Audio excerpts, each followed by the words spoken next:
DreAllDay.com. You're now tuned in to the show where you learn the discipline to show up day after day to do the work, the confidence to put yourself out there boldly and authentically, and the mental toughness to continue showing up, doing the work, putting yourself out there, even when the success you've expected to achieve is yet to be achieved. And on top of all this, you get a huge dose of personal initiative, which is the go-getter energy that moves any one of us, including yourself, to go and make things happen instead of waiting for things to happen. And then we put all this together into one framework, mindset, one philosophy. It's many ways of thinking, but we have one central through line to all of this. And you're listening to the Daily Masterclass. We got a bunch of books on the subject. Daily Masterclass. All of this all under one umbrella, one name. It is Work on Your Game. My name is Dre Baldwin, also known as Dre All Day, and welcome to the show. And today's topic is how entitlement hinders you. When you are feeling entitled, it actually slows you down, stops your progress, keeps you from getting to where you actually want to be at. Now, before I get into explaining this topic, where it's coming from, let me tell you all that I have a text message line where I want you to text me and tell me the best insight garnered from today's class. My number is 305-384-6894. Once you text me there, not only will you be able to engage with me directly, I spend time every day responding to my texts, you will also receive my daily motivation text message, which I send out every day to everyone in my texting community. So again, that number is 305-384-6894 is also down below in the show notes. Now, this topic about how entitlement slows you down, how it hinders you. Let's get a definition of this word entitlement so you know where I'm coming from here, and then we'll go into our points so I don't even have to give too much explanation of this. The definition of entitled means believing oneself to be inherently deserving of privileges or special treatment. So in other words, what I'm saying here is when you think that you deserve special treatment, you think you deserve privileges, you actually are slowing yourself down by having that mentality. And I'll explain exactly what that means. Maybe you can read between the lines and understand just a little bit that I'm a guy who says work on your game. That someone who feels entitled, they should get special treatment or special privileges maybe without working on their game, or you think you deserve special treatment or special privileges just period, then that would probably go against what work on your game is about, depending on the way that you want to reason through that. But you don't have to do that because that's why we do this class, so I can explain to you exactly what I mean, and you don't have to make any, you don't have to come to any assumptions. Point number one, the topic once again is how entitlement hinders you. I was listening to an interview, or watching/listening to an interview of a rapper by the name of Beanie Sigel.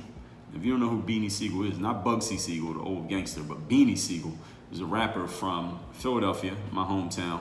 He was active in the late 90s, early 2000s. He still raps to this day, but that's when he had first come out. And he was on a show called Drink Champs. Now, Drink Champs is a interview format show where Nori, who's a former rapper himself and DJ EFN, the show is based down here in Miami. They do live in-person interviews with hip-hop artists. And mostly they're interviewing hip-hop artists who have been around since the 90s and in the early 2000s, and basically celebrating these artists who might not even be actively rapping like that as much anymore, or maybe they're not as popular. These are guys who are a little bit older in the game.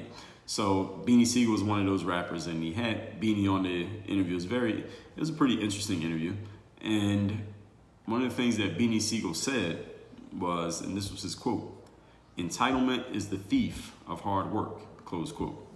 Now, the reason Beanie had said that, and that led to this episode here, actually, and the reason Beanie had said that, because he was talking about his relationship with Jay-Z, who I mentioned in episode 281. Actually, that whole episode was about Jay-Z, Virtual Mentors episode. And Beanie used to be signed to Jay-Z's label, which at the time was Rockefeller Records. And Beanie talked about how he and Jay-Z kind of had a falling out. They weren't seeing eye to eye at a certain point. And back then, when it happened, when they had that falling out, Beanie Sigel was just saying that Jay-Z, he just didn't like the way Jay-Z was conducting business. But now, almost a decade later, Beanie talked about how one of the reasons why he didn't see things the same way that Jay-Z saw them is that Beanie himself, he has accused himself of feeling a little bit entitled at that time, and now he sees things differently. So when he was explaining that, I thought to myself, you know what, that's a really good philosophy of what he was saying, which led to what I'm talking about here today. And we're still on point number one here. When you are entitled, when you feel entitled in life, what you end up doing is you can fool yourself into thinking that maybe you don't need to work as hard, that you don't need to put in as much time and effort, that maybe you don't need to wake up as early as you used to or stay as late as you used to or as early or as late as everybody else does or as others are doing, because you're feeling like you're entitled to, you're deserving of certain privileges or certain treatment. You might think that you don't need to pay your dues, or whatever dues you have paid should be enough.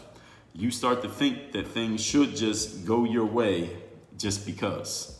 And the biggest challenge with this mindset of entitlement is that the biggest challenge is not when you end up actually not getting the special treatment. Like, you think you deserve special treatment but don't get it. That's not the biggest challenge of entitlement. The biggest challenge of entitlement is when you believe you deserve special treatment and you actually do get it. You know why that's the biggest challenge? Because now you're gonna be expecting it to happen again. Now you have actually you've conditioned yourself and you set the expectation that you're deserving of certain privileges or certain special treatment again, because it's already happened the first time. Now, if you just showed up with that expectation at the beginning of the game and didn't get it, maybe you would just say, okay, maybe this game's not gonna go that way, so why don't I change my approach? But if you show up like that at the beginning of the game and you actually get the special privileges, you actually get the special treatment, now you're like, okay, well, this is the way this is gonna go every single time. The way that you start is the way that you're gonna finish, right? So when you start expecting it again, that's when the entitlement really starts to hurt you, because every subsequent time that the entitlement doesn't come through, now you're feeling like you feel like you're being slapped in the face. Now you feel like, okay, like the world is not living up to the expectation that it set. It gave me my entitlement. It indulged my entitlement the first time. Now it's not indulging it anymore. No, what the hell is the problem? It worked the first time. So when you do get the entitlement to work in your favor, that's really when it sets you up for failure in the long run. It's similar to what I talked about a few episodes ago. I talked about in playing basketball, if I was playing against a player who was a bad outside shooter, we would actually let them shoot the outside shot because we know the odds are they're probably going to miss most of their shots. But what's worse, the worst thing that could happen to that outside shooter is they actually make one of those shots. And that's something that we would actually want. As an opponent, I want a bad shooter to actually make a shot or two, because now they're going to be deluded into thinking that their shots are actually going to go in. But we know the odds state that those shots are not going to go in. So they're actually going to be more apt to shooting more often that game, simply because of the one or two that they made early on in the game. It actually makes it easier for us to hurt the whole team, that other team that we're playing against, because that bad shooter is going to think that they're going to make shots today, even though we know the odds state, and they should probably know as well, that the odds state they're probably not going to make it, but their ego is telling them they should keep trying. This is the same thing that casinos do. Like we talked about a couple days ago, when I told you that the odds are not really stacked against you. I mean, odds are not really stacked in your favor. The ethical unfair advantage from 2 days ago, that casinos, even though the odds are stacked for them to win most of the time, they don't want to win every single time, because if that happened, then nobody would ever go to a casino. Everybody would just say, well, nobody ever wins, why go there? The thing that the casinos do, the carrot that they dangle in front of you, is the fact that every now and then you win. Every now and then somebody wins big. So now everybody's like, oh, well, that person won big. Maybe it'll be my turn to win big next. So everybody keeps showing up. So this is the challenge with entitlement, is not when it never works at all, 0%, is when it works a few times. Because now you're thinking, okay, if I just keep doing it, if I just keep chasing this bet, then eventually I'm going to end up winning at some point. All right, and then you start expecting it again. But if you never got it in the first place, you would never have that expectation. This is why whenever you go to a public park, or you go to a zoo, or any of you ever been to a national park where there are kind of animals that you don't see in the city, you'll see signs that say things like, do not feed the animals. Why are they telling you not to feed the animals? Are they trying to starve the animals? No. The reason those signs exist is because if humans feed animals at a public park, or if you go to the beach and you feed the seagulls, what's going to happen is those birds are not rational thinkers, or they're not humans. They don't have the ability to rationalize. They can't say, okay, these are just some stupid humans who are not following the signs and giving us food. So it's not expected from every human. Those seagulls, as soon as they notice a human fed them food, now they're going to expect every human to feed them food. And then what happens is these animals, again, who don't have the ability to rationalize, they're going to become aggressive with every human who doesn't feed them food, because the expectation from the previous human has set them up to believe that they deserve the privilege of getting food from every human being they see, especially if that human has food.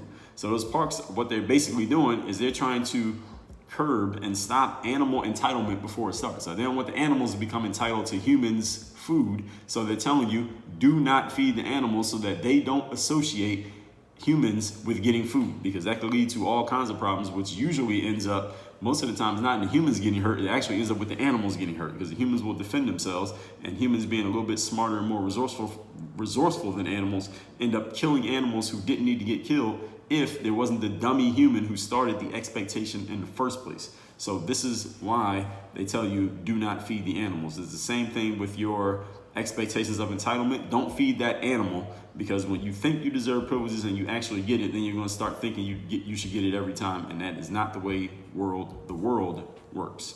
Point number 2. Today's topic, once again, is how entitlement actually slows you down and hurts you. Parents in life. Right? Everybody here has parents. Maybe you know them, maybe you don't. Maybe they're around, maybe they're not. Maybe they were in your life, maybe they weren't. But parents traditionally, let's just say the traditional role of parents, they owe you, as their child, food, clothing, and shelter up until around age 18. Now, we know there are exceptions. There are some people who are able to get some more resources than just food, clothing, shelter from their parents. And some people were able to get it for a little bit longer than past age 18. Personally, I moved out of my parents' home when I was 24. Now, I went to college. I was away at college for some time, and I had went overseas and played ball and then came back. So it's not like I was there the whole time straight. But going against what I'm traditionally saying here, let's just say, as a general rule, up until about age 18, that's when parents owe you food, clothing, and shelter, traditionally speaking. Now, there are some people who get out of there earlier, and some people get out of there later, and some people get a little bit more, some people get a little bit less, but traditionally you get the point. America, for those of you who live here, they owe you life, liberty, and the pursuit of happiness. That's pretty much it. I told you why America is great right now. That was in episode number 1938. This is a couple weeks ago. Life, just being a human being living on the planet Earth, at least for now, it's the only place that we know of human life. Life owes you human rights. Everything else in life, outside of what your parents owe you, food, clothing, shelter, America, life, liberty, pursuit of happiness, and life, human rights, everything else you get in life is earned or not. You either earn it or you don't, but that's pretty much it. There are too many people who are sitting around in their lives right now waiting for a favor that's not coming, under the belief that you are entitled to something. Now, anything that you think you deserve, or any privilege you believe should be coming to you that is outside of what I just laid out, food, clothing, shelter, life, liberty, pursuit of happiness, and human rights, anything other than those, you're sitting around thinking that it's owed to you, you might have at some point you may wake up and realize it's actually not. I don't want you to sit around for too long. I was going to say you're in for a surprise, but it's not really going to be a surprise, because it's not like something that happens in one moment. This is something that gradually will have to grow on you for you to understand. And a whole time that's growing on you, time is going by, and time being your most valuable resource. I don't want it to happen that way. So I'm just trying to tell you right now. I'm trying to give you a wake-up call right now so you don't wait too long on this one. Often people who sit around and wait for favors or privileges that they think are owed to them, they are often the last one to realize that they're not actually entitled to anything at all. All right, you don't want to be the last person to find out that nothing is owed to you, and then when you finally wake up to go do something, now you've wasted all your vigor, all your life, all your time, all your energy, all your opportunity that you could have done something with, because you waited so long for an opportunity or a privilege or some type of something that you felt like you deserved that never showed up. So I'm trying to wake you up right now. I'm trying to give you a smack in the face, a splash of cold water here, metaphorically speaking, to wake you up before you had to take so much time to figure that out. Some people, once they realize that they're not entitled to anything outside of the things I just told you, some people get their shit together and then they get to work. They start working on their game and they get their things together, and they're actually thankful that they woke up. Whether that awakening came from something that somebody said, a book that you read, maybe you heard it at some religious teaching, maybe it's a person or a mentor who just gave you a good talking to or come to Jesus moment. Whatever it was, those people usually end up being thankful in retrospect for whoever or whatever woke them up from their sleepwalking and say, damn, let me get out here and get active with my life. Some people get their shit together that way. Some people, on the other hand, unfortunately, they spend their entire lives waiting on a shipment that ain't coming. For example, I have a shipment from Amazon that's supposed to be coming in, well, was actually supposed to come in yesterday. I'm recording this, the day that I'm recording this, the shipment was supposed to come in yesterday, because I got, any of you who orders from Amazon often enough know sometimes you'll get an email or a text from Amazon that says, good news, your shipment is going to be early. So the shipment was originally scheduled to come in on today that I'm recording this, but then I got a text that said, well, your shipment is going to be a day early, so it's supposed to come in yesterday. So I'm looking at the app yesterday, and it says, all right, it's out for delivery, is on the truck, is on its way, and the driver has a couple more stops on to get to you. I end up going to sleep, the shipment hadn't come in yet. I look at the app the next day, I didn't have any notification of a shipment arriving while I was sleeping, and it said, oh, we're sorry, but your delivery got delayed. And I'm like, damn it, why'd you tell me it was coming early if it's just going to come on the right time anyway? So now, the last time that I checked from when I'm recording this, last time I checked was an hour or two ago, I had a notification from Amazon that said your shipment is on its truck and it will be delivered by 10:15 p.m. today, something like that. Sometimes people spend their entire lives waiting on that shipment, and that shipment ain't coming. All right, you don't even have a notification that says it's coming. You're just sitting around hoping that it's coming. All right, hope is not a strategy, folks. Point number 3. Today's topic, once again, is how entitlement slows us down and gets in our way. Number 3. Stop taking favors for granted. This is a really important one right here. And this is something that we haven't talked about too much here on this show. 2,000 episodes deep. This is one we haven't gone that deep on before. When someone does something for you as a favor, in other words, someone does something for you that they did not have to do, but they did it anyway, recognize that favor for what it was. And many of us are really bad at recognizing favors for what they are. And I don't mean bad at it meaning we don't know how to say, hey, thank you for doing that thing for us. I don't mean it in that way. When I say that we're bad at recognizing favors, is that when people do things for us that they didn't have to do, we often delude ourselves into thinking that they did it simply because we are just so great. Oh, you did that because I'm just so amazing. How could you not do that? All right, yeah, you bought that product because my product is so amazing. How could you not buy it? I mean, of course you bought my product. My marketing is perfect. My product is amazing. Is worth 100 times what you're paying for. Of course, that's why you got it. Without recognizing the fact that many times people will do things. If you have good people around you, if you're a fairly good judge of character and you have good people around you, many times people will do things for you simply because they want to help you out. Simply because they want to show you some support, simply because they want to at least try to help you develop some momentum for yourself, or maybe they're trying to provide some social proof that you might actually be good when you might really only kind of be mediocre. Sometimes people are doing things just out of the kindness of their heart. Now, again, if you have good people around you, this is going to happen to you. You're going to have people who do things for you simply because they like you and because they're good people, and that's just what happens. All right, good people do good things for other people, even when the people they're doing things for might not even be as good as the investment that they're making.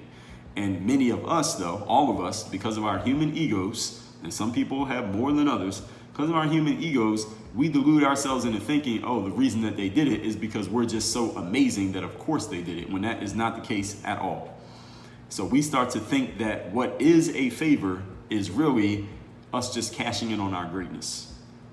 And I want you to make sure that you don't make the mistake of taking a favor as a privilege.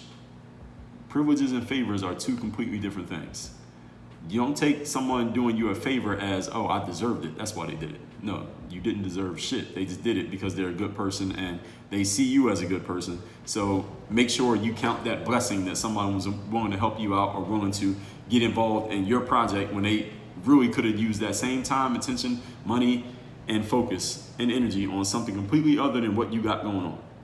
So when someone does something for you as a favor that they did not have to do, but they did, this is how you know it's a favor. When someone doesn't have to do something for you, but they do it anyway, recognize that favor for what it was. And when I say recognize it, folks, I don't mean call that person and say thank you, even though you should do that as well. What I mean is you, in your own head, understand, okay, look, this person did not have to do this. This person did not have to get involved. This person did not have to invest whatever it is they invested in whatever it is that I'm doing. What if they weren't around? Would I still be able to pull this off? What if they're not around next time I want to do this? How am I going to get it done? Recognize that favor for what it is, and then ask yourself, okay, if and when I do want to get this done again, how can I make sure that this person is actually getting some ROI on whatever they did for me last time, to where it's not a favor, to where we actually got a transaction in a good way going. Recognize that favor. Leverage it for what it's worth. In the moment that you're in, someone does something for you they didn't have to do, listen, leverage it. Take advantage of it. Use it for what it's worth. They gave it to you. And often when someone does a favor for you and they know that they're doing you a favor, all right, they're doing it because they want to be able to help you out. They want to try to help you create some positive momentum. So take advantage of it. Do what you got to do with that opportunity. Okay, I'm not saying throw the opportunity away. Do what you got to do. But understand that you might not get that same opportunity again in the exact same format. Except that that person, whoever did you the favor the first time, they don't owe you another one. In my experience, when favors occur between two people, one person does something for another person, usually those favors happen somewhere between 0 times and once. And that's pretty much it. In my experience, and I know a lot of good people, I know a lot of serious, solid people who are serious about their games and about investing in themselves and surrounding themselves with other good people. In my experience, people do other people a favor maybe one time, and that's pretty much it. If you get 2 favors out of a person, you're dealing with a very, very rare individual, or that's a very, very rare type of relationship. You should hold on to that one. You're not going to have too many of those. You can count those on one hand. So whatever you make of that one opportunity, that's pretty much the only favor you're going to get from that person. Doesn't mean they won't help you out again, but you're going to have to give them something in exchange the next time. The first time's on them. The first time's for free. The first time's a promo. Next time you got to pay. Metaphorically speaking, maybe literally. I told you this story of this rapper by the name of Fat Joe. We're talking about rappers in this episode here today. So this rapper by the name of Fat Joe, he's been around since the 90s as well. Another guy who's been around for a while. Most of you probably know who Fat Joe is, even if you're not that old. He talked about how, I remember he was doing an interview, and being that he's been around since the 90s, rapping, still out now, still rapping now, he was asked in the interview how there had been so many other rappers that he had tried to help out. And this is exactly what I'm talking about, these favors. He had tried to help so many rappers get on in the game. And there were some rappers that he tried to help out who became successful. Rappers like Big Punisher, who died in the year 2000, but it had a lot of hit records, which many of you probably still remember. It's been 20 years he's been dead. Rappers like Remy Ma, who is still out to this day, female rapper. He's helped some rappers out who have been successful, and there have been some rappers who he tried to help out whose careers never really took off. And he was asked in the interview, well, some of these rappers who you tried to help out or who you were associated with, Fat Joe, they ended up talking bad about you and dissing you because they said you didn't do enough to help them out.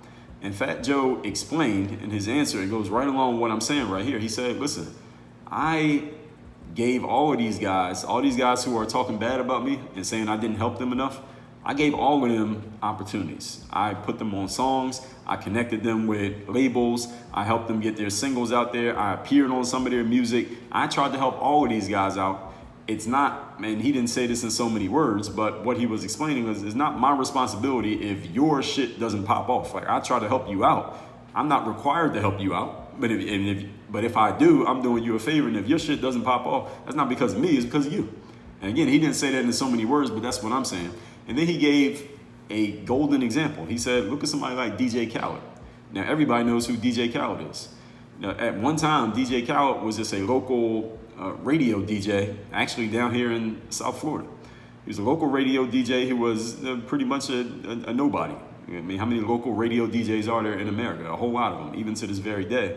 And Fat Joe said, I gave DJ, and a lot of people don't know this, but Fat Joe is the guy who really helped DJ Khaled get on. He's the guy who really helped DJ Khaled become a household name that he is today.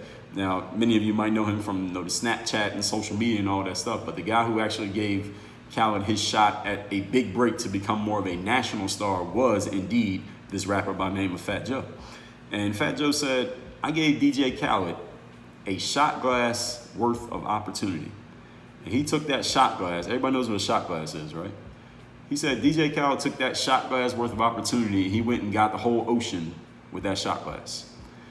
And what Fat Joe was saying there, I'm out of the metaphor there. What Fat Joe was saying there is exactly what I'm telling you here. That when someone does you a favor, or you get some type of special privilege or something that you are deluding yourself into thinking that you deserve, understand that's the only time you're going to get it. So you better make the most of it, because if you don't make that one work, you might not get another shot. And this is how life works, folks. It might seem like when you're in the midst of receiving a favor or multiple favors that they're just going to keep coming. But if you go listen to the stories of people who are older than you, people who have come and gone before you, you realize that the people who made it happen, so to speak, they had to make it happen with that one shot that they got. And if they blew that one shot, then those are the people that didn't make it happen, and you might not know their names. So be ready to take advantage of the shot that you get, because it might be the only one that you ever get. Let's recap today's class, which is how entitlement hinders you and slows you down. Definition of entitled means believing oneself to be inherently deserving of privileges or special treatment. Point number 1, Beanie Sigel said, entitlement is a thief of hard work. When you feel entitled, you can fool yourself into thinking that you don't need to work hard, show up early, or stay late. You don't need to pay dues. Things should just go your way just because. Listen, entitlement hurts you the most when you actually get some entitlement in your favor, because then you start to think that you deserve it. The same way parks tell you don't feed the animals, because the animals are going to start thinking every time they see a human, they're going to get fed, and that leads to problems for the humans and the animals. Point number 2, parents traditionally owe you food, clothing, shelter. America gives you life, liberty, pursuit of happiness. Life gives you human rights. Everything else, you earn it, or you don't. There are many people sitting around waiting for a favor that is simply not coming, and they're the last ones to realize that they're not entitled to anything at all. Now, some of them are going to get their shit together and get to work. Some of them spend their whole lives waiting on a shipment from Amazon that ain't even coming. They never even got a notification. You never even completed payment. How you expecting the shipment? Point number 3, stop taking favors for granted. When someone does something for you as a favor, in other words, they don't have to do it, but they did it, recognize that favor for what it was. Leverage it for what it's worth, and understand that it might not happen again, and accept that they don't owe you another favor. They don't even owe you the first favor. So don't think that they owe you another one just because they did you one in the first place. In my experience, people do you favors between 0 and 1 time. That's pretty much it. Same way Fat Joe said, I gave a lot of people favors, opportunities. They weren't able to make it happen. Not my fault. I gave DJ Khaled a shot glass worth of opportunity. He went and got the whole ocean with just a shot glass. When you get a favor and you get your shot, be ready, because that's all you're going to get. Send me a text. Tell me the best insight you got from today's class. My number is 305-384-6894. And if you're a type person who's looking to create your own opportunities, get your shot out there, and to be ready when your favor comes in, or when you get that opportunity, so you can go make your game happen. Or maybe you just want to become the opportunity yourself, and maybe you can help other people get on in the future, then you may be a good candidate for my 3rd-day mastermind. It's the only place I offer one-on-one coaching. If you're interested, go down into the show notes right now, scroll down, and there's a link. It says workonyourgameuniversity.com/call. Click on that link, fill out a quick form. You can hop on a Zoom call with me, and we will talk about where you're at, where you want to go. I want to find out what you're about, what you really want to get to in this life and in your career, and we'll see if we be a good fit for each other. Work on your game. Dre, all day. You're now tuned into the show.